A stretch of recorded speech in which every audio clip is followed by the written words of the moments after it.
Welcome to The Cow Behind the Barn, a podcast exploring humanity, the world, and the divine, as experienced and interpreted by an artist. I'm Kevin Caldwell, a co-founder of the Table Collective.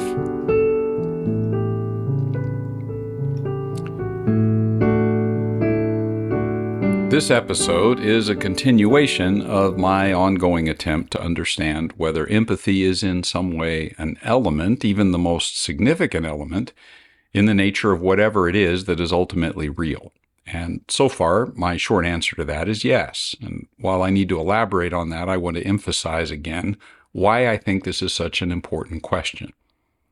In the last episode, I asked us to imagine if we saw the entire cosmos rooted in empathy in its very being. What would that be like? And to imagine if you and I lived in keeping with that essential element of the cosmos, empathy. What if? It's my growing conviction that empathy has two modes. It's ontological, rooted in isness as an aspect of what is really real, and empathy has an existential mode. It can be experienced and cultivated. However, that's not always easy. It's not always easy to treat others with empathy and to allow myself to feel as if I'm them, but it is also not easy to do so even for myself. That may seem strange, but I find myself often more able to offer this to and for and with others than to the face in the mirror. Here's a song I wrote trying to explore that difficulty. I offer it here as a particular way of experiencing the difficulty I have with one aspect of this experiential quality of empathy, and I'll explain more why I think this is important after the song. But here's my song, Love Song to My Mirror.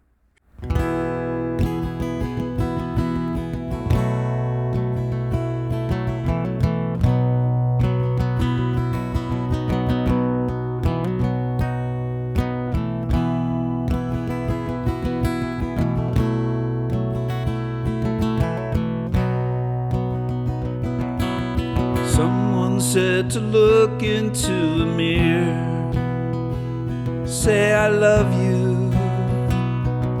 There was nothing in the air, a voice that I could hear, just me in the silence, standing there. I want to tell you that I love you. I can't find the way, words will not obey. I want to tell you that I love you. Never at a loss for words, unless the words I'm saying are I love you.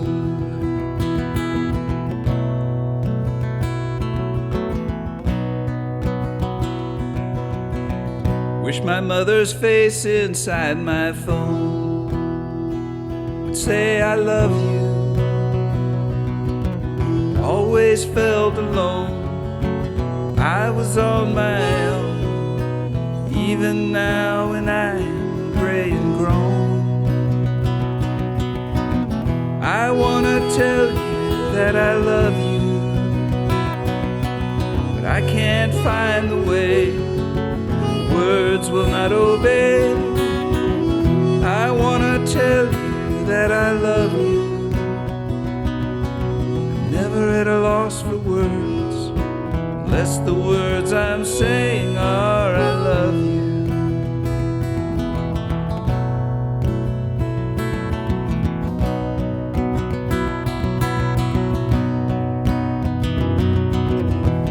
I see my face inside of my own eyes as I'm trying to find my voice.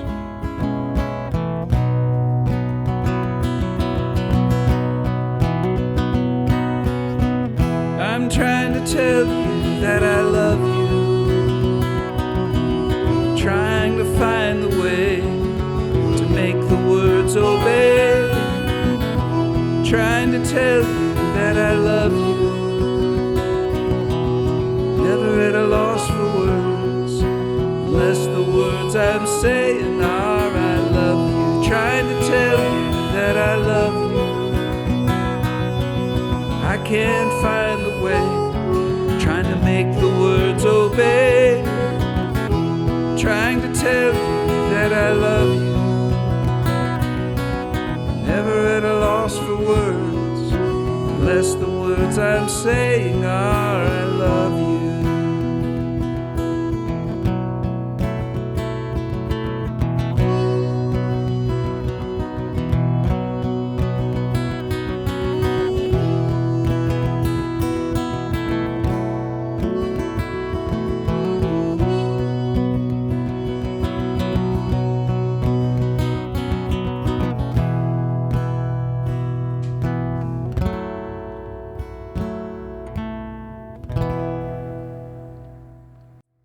Now, why does it seem important to apply this to ourselves? Well, it's been said that wounded people wound people, that our inner atmosphere affects our external weather, we could say. Well, then our lack of empathy for ourselves will result in the inability to offer it to others. So this is an important thing. Well, back to the ontological aspect of empathy. The ontological mode has, of course, raised questions about the divine, since questions about ultimate reality sooner or later bring us to the question whether there's a God or not. And as such, I've been looking at theisms through the lenses of religion. So just to recap, atheism, that there's no divine being, and I looked at the non-theism of Buddha. Pantheism, there's nothing that is not the divine being, and looked at the Bhagavad Gita. I included Lao Tzu in that conversation with Buddha and Gita, given that he stands in the so-called Eastern religious stream. So, though strictly speaking, he doesn't fit either the non-theist or the pantheist worldview, it just seemed to fit. In any case, each of these heritages see reality as including empathy the way I've defined the term, whether that reality is divine or not in their view. For reasons I explained in another episode, I've not specifically included quantum physics in the conversation. However, I have come to wonder whether what physics speaks of as entanglement in the interactions of subatomic particles might be a way of describing the ontological mode of empathy as well. Not in an emotive sense of feeling empathy, but in the sense of being how the cosmos actually functions in its entanglement, sort of seeing empathy in the language of science, if you will. Well, coming back to the religious world, in this episode, I turn to monotheism, the view that there is a single, ultimate divine being. And so we'll explore what Judaism and Islam might have to say about empathy and the divine nature. Since my question is about the nature of ultimate reality, and for monotheistic religions, God is that ultimate reality, I'm not just asking whether these heritages teach that God has compassion for humans and the world, but whether within the divine nature there is anything like empathy, caring and feeling as if I am the other. Taking the two heritages chronologically, I'll start with Judaism. The Jewish scriptures don't use the term empathy explicitly. There are, however, numerous references to compassion, kindness, and understanding for others. These qualities are presented as descriptions of God's own character as well as commands for human beings. In other words, there are both ontological and existential elements in the Jewish scriptural portrayals of compassion and mercy. And so in Exodus 34, verses 6 and 7, we see this said, "The Lord passed before Moses and proclaimed, the Lord, a God of merciful and gracious, slow to anger, abounding in steadfast love and faithfulness, keeping steadfast love for thousands, forgiving iniquity and transgression and sin." There's 5 attributes here: merciful, gracious, slow to anger, full of steadfast love, faithfulness, and these provide the soil from which divine forgiveness flows. Then in Psalm 145, verse 8, the same divine attributes are rehearsed there, the ones we just saw in Exodus 34, and then the text adds, "The Lord is good to all, and his mercy is over all that he made." So in the Jewish scriptures, God's mercy is a sort of ubiquitous force that shapes all of reality. That's part of its ontological dimension. As to the existential aspect, grounded in this reality, there are injunctions for us to live in keeping with compassion and mercy. Many passages describe how we're to treat others with care and urge us towards a deep understanding of the struggles of others and a desire to alleviate their suffering. Foreigners, orphans, widows, the marginalized, everybody. Now, a lot is made of the Israelites' experience as slaves in Egypt in the texts. They're urged to treat immigrants and refugees with kindness and compassion because they were once immigrants and refugees themselves. So, for example, in Leviticus 19, verses 33 and 34, the text says, "When a foreigner resides among you in your land, don't mistreat them. The foreigner residing among you must be treated as your own native-born. Love them as yourself, for you were foreigners in Egypt. I am the Lord your God." Thus, the Old Testament, though not using the word empathy, demonstrates a strong emphasis on compassion, kindness, and understanding for others, particularly those in need, and promotes a culture of justice and care for the vulnerable. This is consistently rooted in the experiences of the people and in the fact that these qualities are qualities of the divine nature itself. But is it really part of the divine nature? I need to dig a bit deeper here. Divine empathy? Again, compassion is caring for one another. Empathy is caring as if I am the other, and the other is me. And let me say right here that I don't find anything in the Jewish texts that directly reflects this exact definition of empathy as a divine quality. However, that's not the end of the story. I need to lay some groundwork for this, so bear with me. First, it's clear from these texts that all our thoughts and what I might call our innerness are known to God.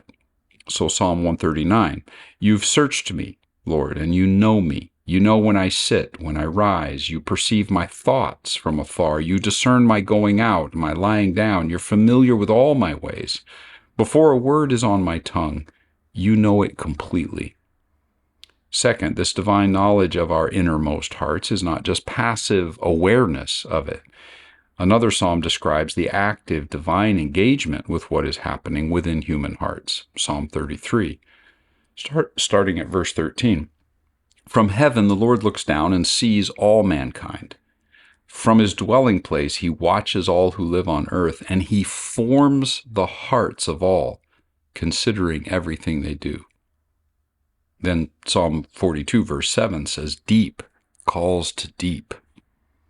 These texts describe some sort of a divine experience of the inner life of humans, of human thoughts and feelings, of the entire human psyche and all its depths and mysteries. What's known about our innermost being is known in a corresponding way within the inner being of the divine, we could say. And while I want to be careful about language, this suggests to me that there is an experiential aspect to the divine way of knowing our human feelings and thoughts and imaginations and conclusions and dreams and decisions and regrets and griefs. Monotheistic conceptions of the divine often refer to omniscience as a divine quality, knowing everything, though there are a lot of nuances in that view, especially in recent discussions.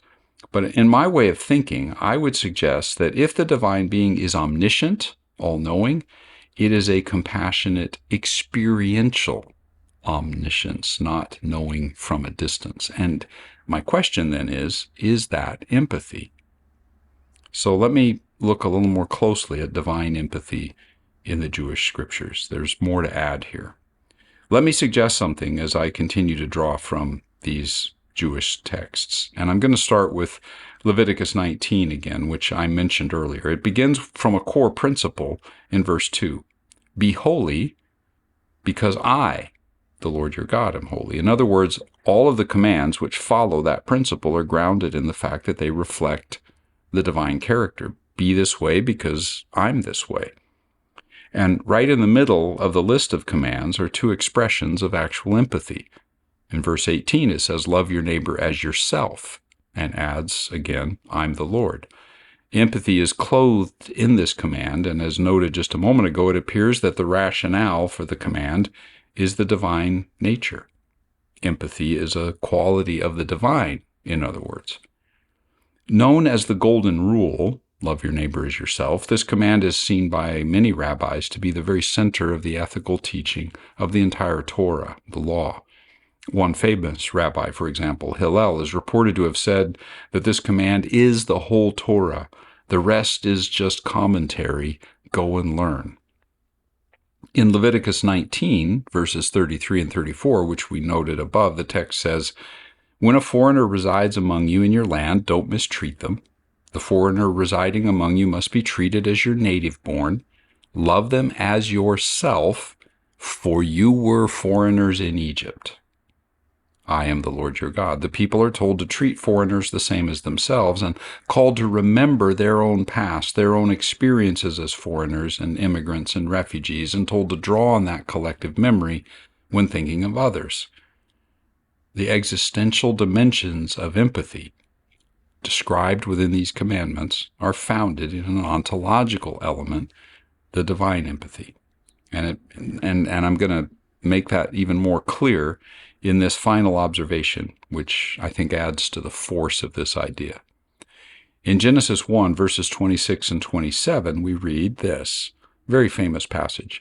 God said, "Let us make humankind in our image, in our likeness, so that they may rule over the fish and the sea and the birds in the sky and the livestock and the wild animals and all the creatures that move on the ground." So God created humankind in God's own image. In the image of God, God created them, male and female. God had created them. So if human beings are made in God's image, and if empathy is at the very heart of the commands of the Jewish scriptures, the way humans are supposed to live, it seems to follow that empathy is part of the divine character. Empathy then is ontological. There's divine empathy.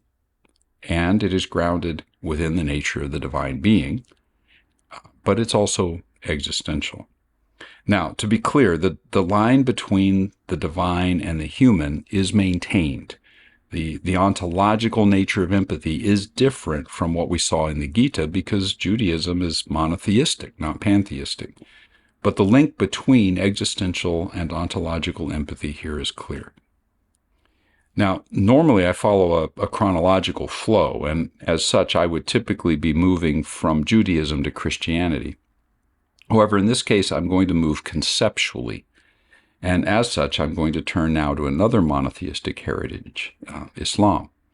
It's one that shares much of the same worldview as what we've just seen, at least in terms of my current questions about empathy and the divine nature. So I'm going to turn to what Islam adds to the conversation and then come back to Christianity and the Christian heritage, and I'm going to say more about my reasoning near the end of this episode.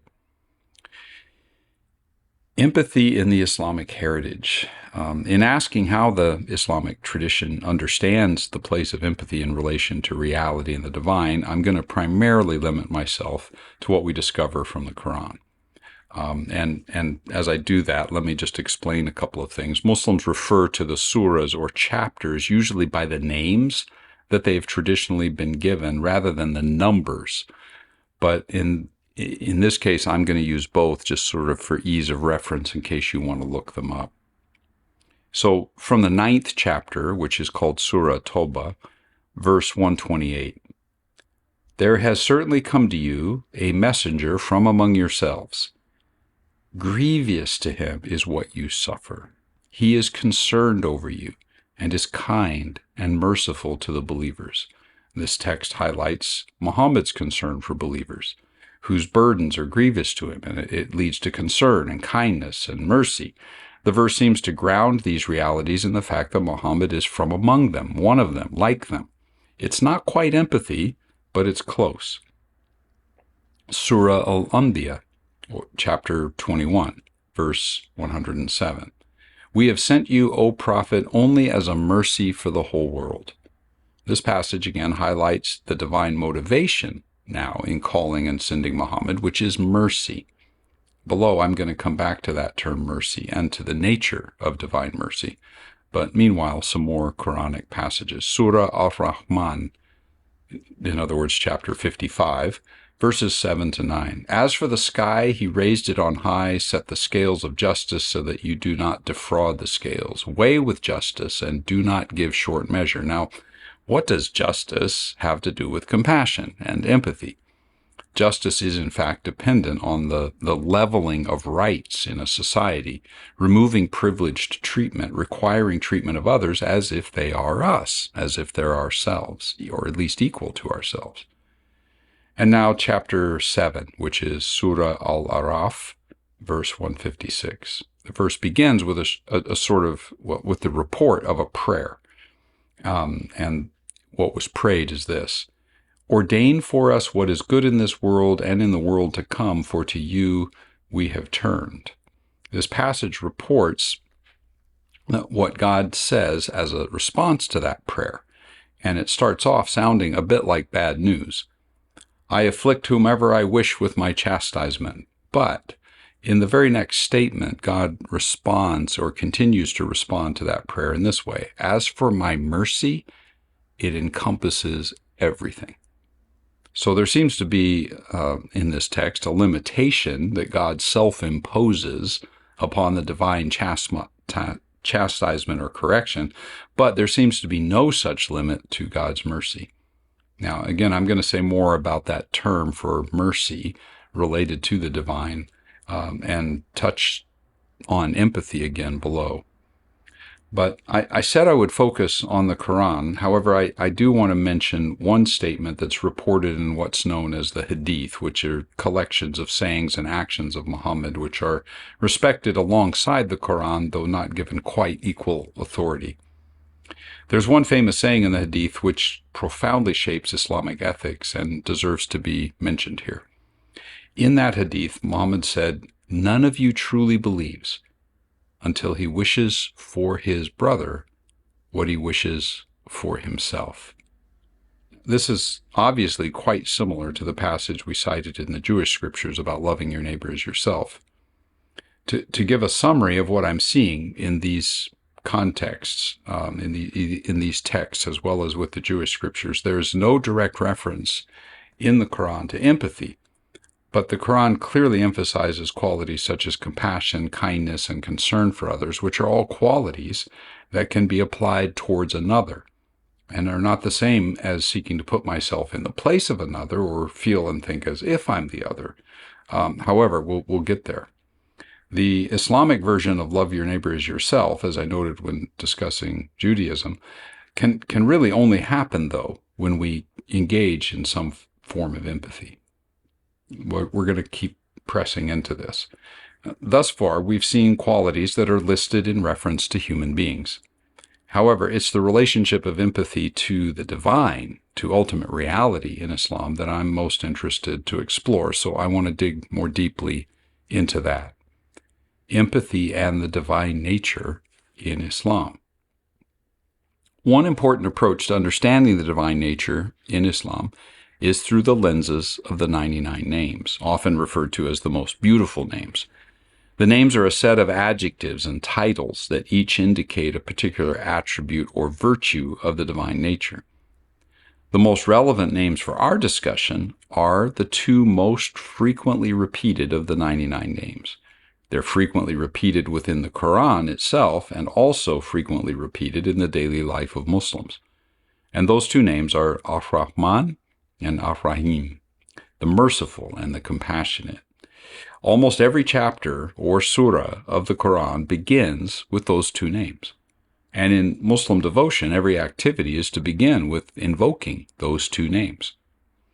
It's common to find the explanation that Ar-Rahman refers to the divine mercy or compassion in its broad, all-encompassing sense offered to all creation, while Ar-Rahim signifies the mercy of God in a more particular sense towards human beings, and even more particularly, perhaps, towards those who are believers. But let's dig a little more deeply. There's a saying in the Hadith in which Muhammad says that God spoke these words: "I am Ar-Rahman, I created Raham, the womb, and I derived a name for it from my name." In other words, I derived a name for the womb from my name. There's a connection between these two names of God, Al-Rahman and Al-Rahim, with the Arabic word for womb, Raham. Now, what I assumed this would mean is something like this: My name, Al-Rahman, comes from the word for womb, Raham, because mothers bear their children within themselves, and there's nothing as tender as the mercy of a mother. In other words, I thought the implication would be that we start from the maternal mercy and say that that is what divine mercy is like, or something to that effect. But Muhammad actually said it the other way around, that God's merciful nature came first as Rahman. And because of that deep mercy, Raham is a fitting word for womb because of what mothers experience. In other words, the divine mercy is not something like a mother's.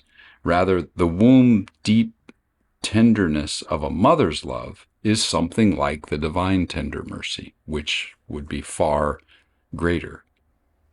Now, I also need to draw out the implications of the fact that the two words are almost always used in combination.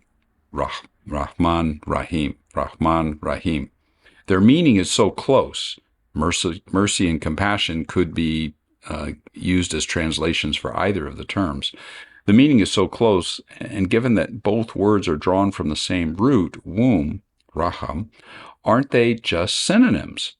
Why combine them like this?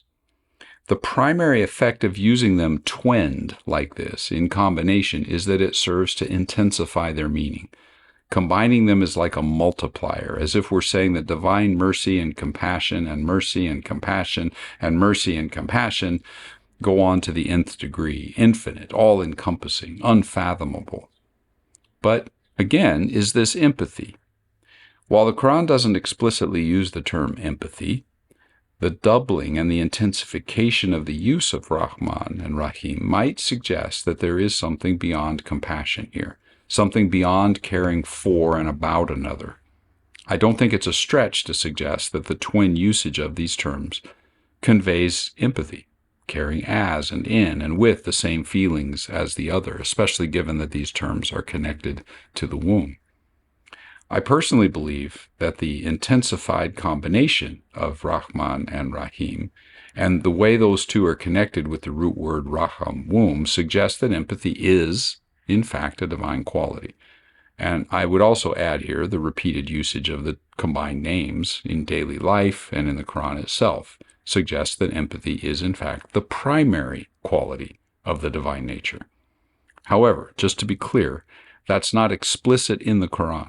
And the linkage that I'm making is not as strong as what I found in the other heritages thus far, but it is my conviction. Well, let me conclude. The two monotheistic heritages I've explored here lead me to conclude that empathy is in fact a divine quality. And as a way to try to experience that from a creative perspective, I'm going to share again a poem that I've shared before called Touch the Ecstatic. Now, while the emphasis is on the ontological side of things, I'm also aware that the poem is exploring the experiential and thus the existential dimension of the nature of reality at least, and therefore of the divine, clearly in this poem. So here it is, Touch the Ecstatic. Touch the ecstatic.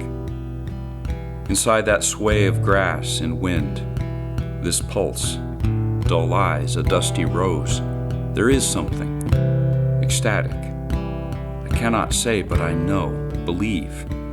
More honest, I only want to live if I can believe and touch. Ecstasy is chaos dancing. Electrons, protons, morons, skeletons, put-ons, on and on, colliding on pulsing universe mystic strobe light floors, loved on. Ecstasy is a God's kiss, pressed on the first fleshy mouth, divine, moist, intimate breath through parted lips. Eyelids flicker open, embrace the gaze of God, entwined lovers in the afterglow, in a raw green world, satiated. Ecstasy is me beside myself, seeing inside myself, from outside myself, myself as myself. My own eyes, seeing me for the first time, tender. Ecstasy is joy unbridled, lustrous lust, throbbing, unholy godliness, walking naked, carnal, warm in the glow of Eden, wiping juice from giddy lips with the back of a wanton hand, unashamed. Loved on, satiated, tender, unashamed, joy unbridled, beside myself, a God's kiss, chaos dancing. I touch, am touched, ecstatic. Well, what's next? I said above that I would come back to say more about why I'm not including Christianity in this episode. There is a space consideration, since I couldn't treat Judaism and Islam and Christianity all in one session, but typically that would have meant that this episode would have been Judaism and then Christianity, because I proceed chronologically and I would have come back to Islam later. But this time I divided these three heritages based on the theisms I introduced in a prior episode. I looked at atheism and pantheism and now monotheism through the lens of these two heritages. I have yet to look at what polytheism might say about all this, and I'll need to do that, even if briefly, but I've decided to explore what the Christian heritage might say about empathy and the divine under the banner of panentheism, the view that everything is in the divine and the divine is in everything. That's not necessarily a view universally agreed upon in the Christian world, namely that Christianity has that view. So it's going to require some explanation, which I am going to provide next time.